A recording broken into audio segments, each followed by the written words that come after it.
Chapter 6. Nina. Scott texted Dominic back and confirmed that he and Katrina were coming over to check out my computer. Dom and I ate dinner and chatted about our families back in Texas. I told him about my parents and sisters. He told me all about his parents and brothers. We do have a lot in common. I'm the middle child and so was he. We both were raised in the Dallas suburbs. He on the east and me on the north.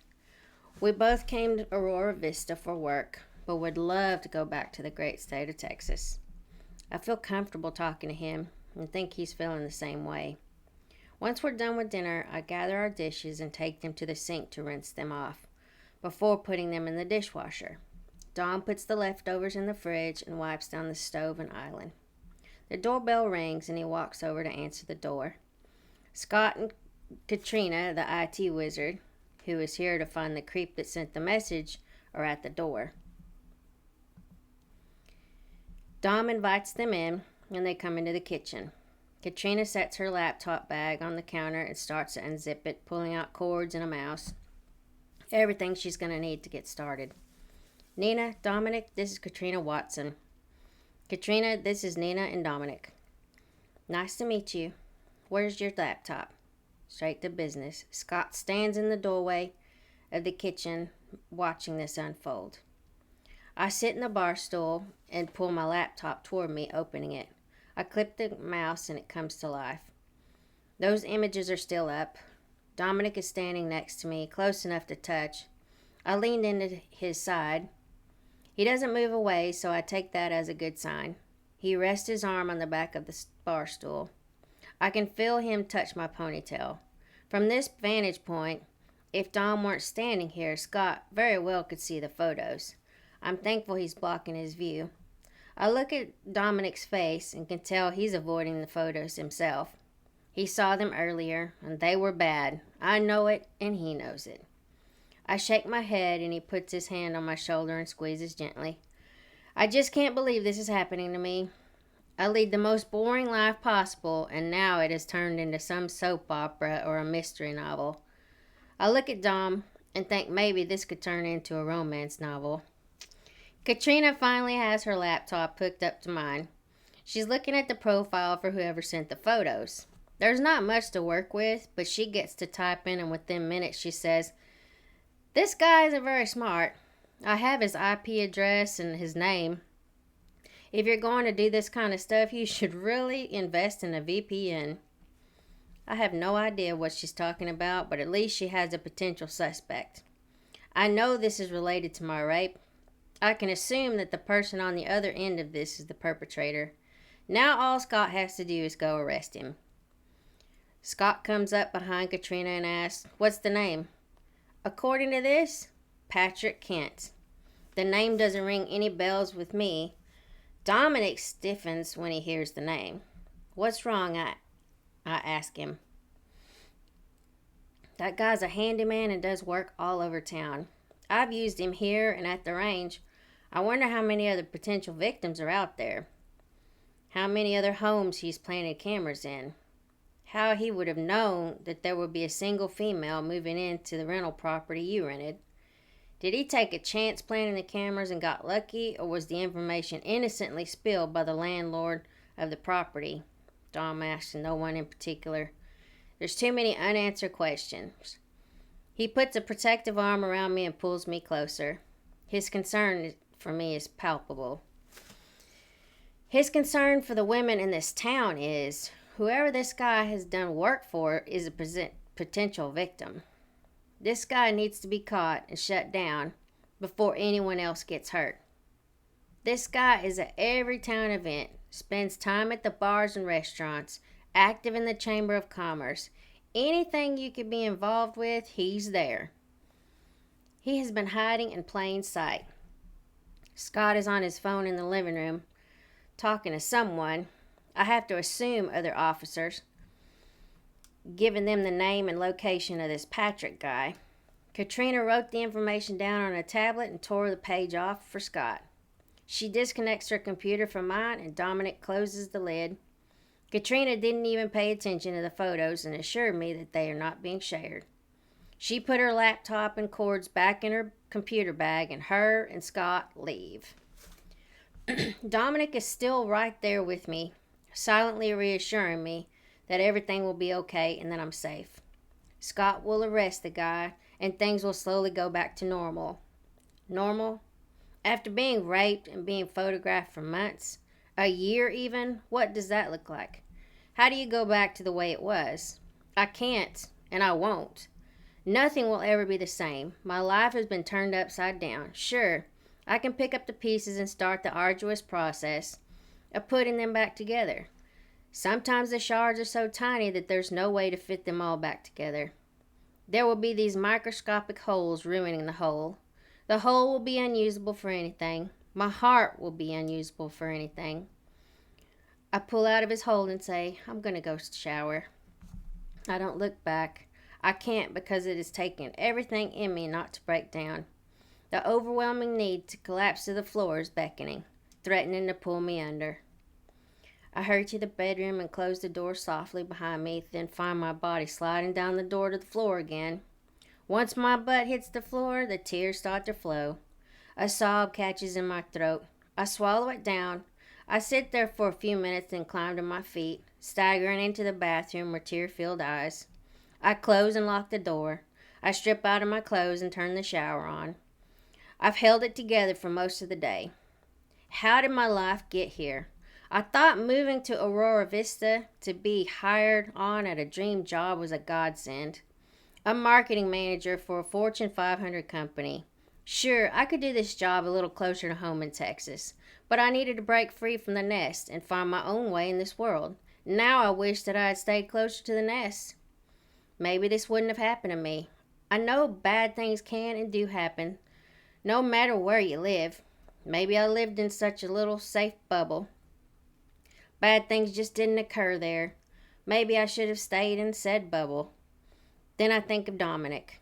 If I had never moved here, then I never would have met him.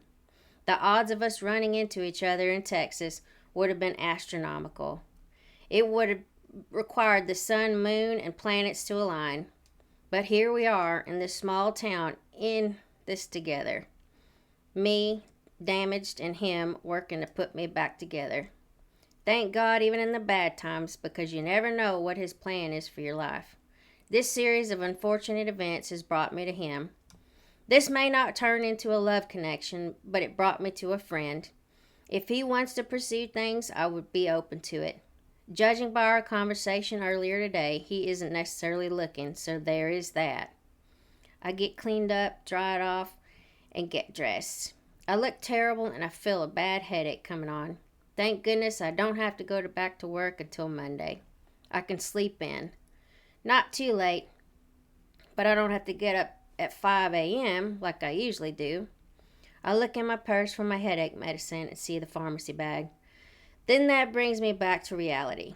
I open the bag and look at the 2 prescriptions. One to prevent pregnancy, an emergency contraceptive, and the other to prevent an STD. My eyes fill with tears again.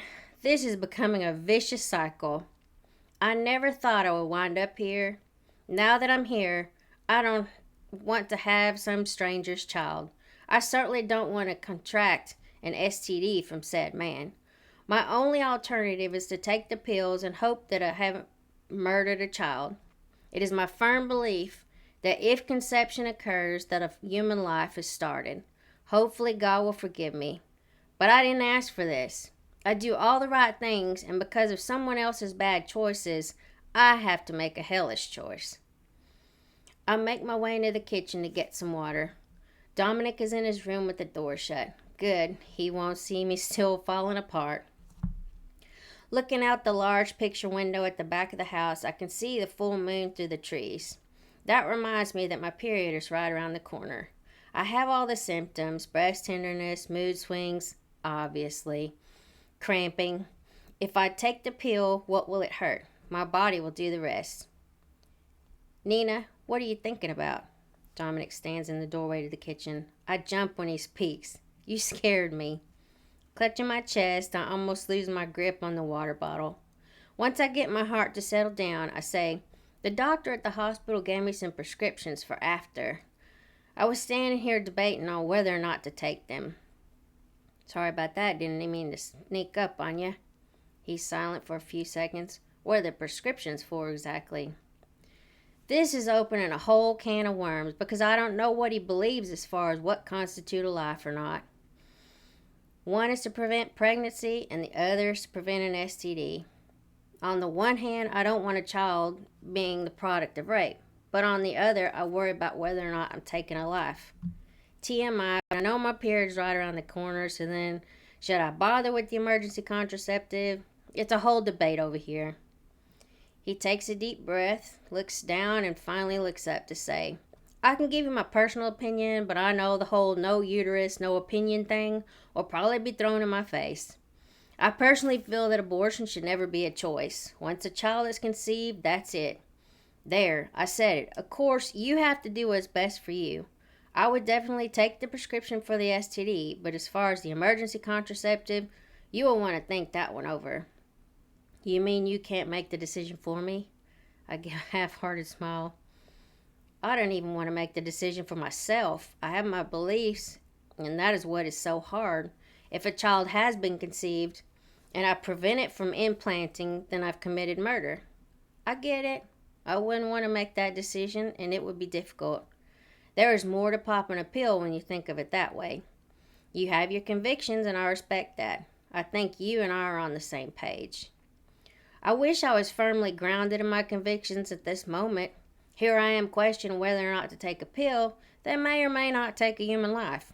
Just because this one wasn't planned or necessarily wanted doesn't mean that I have a right to extinguish it. My head is starting to hurt again. There's too much stress with this internal turmoil. I rub my temples in an attempt to relieve the pain in my head. What I need to do is get meds on board and get in bed. Do you need something for your headache, he asks. I have something in my purse. I originally came out here to get some water to take my pills. Okay, are you going to sleep?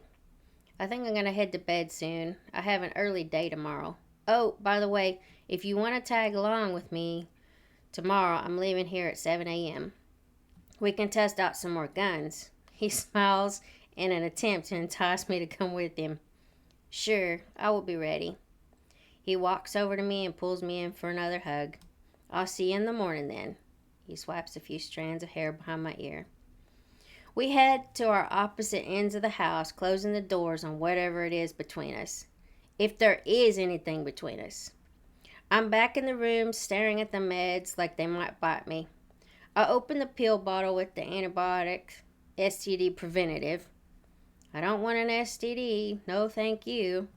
I take one of the pills and my headache medicine and pace the room watching the contraceptive box, still debating and contemplating. This is the hardest thing I've ever had to decide in my whole adult life. I walk back and forth in the space that is available between the bedroom door and the bathroom door. If there was carpet there, would definitely be shoe impressions visible. Still watching and contemplating, I stop in front of the medication. I've made my decision. Who am I to stop a life? It isn't up to me, if a child is conceived, to stop it from growing and flourishing. No, it isn't the convenient or even the popular thing to do, but my conscience will not allow me to take a life. I put the box back in the paper sack, unopened, and take it to the trash can in the kitchen. Out of sight, out of mind, out of my hands. I head back to the bedroom, close the door, and set my alarm for the next morning. I want to be ready to go when Dominic is. My plan is to follow up with my OB-GYN in a few days. I'm a young, healthy female and take all my vitamins and eat healthy. There's no reason that if a child is conceived that I couldn't take care of it. Hopefully it doesn't come to that, but I will cross that bridge if I get there.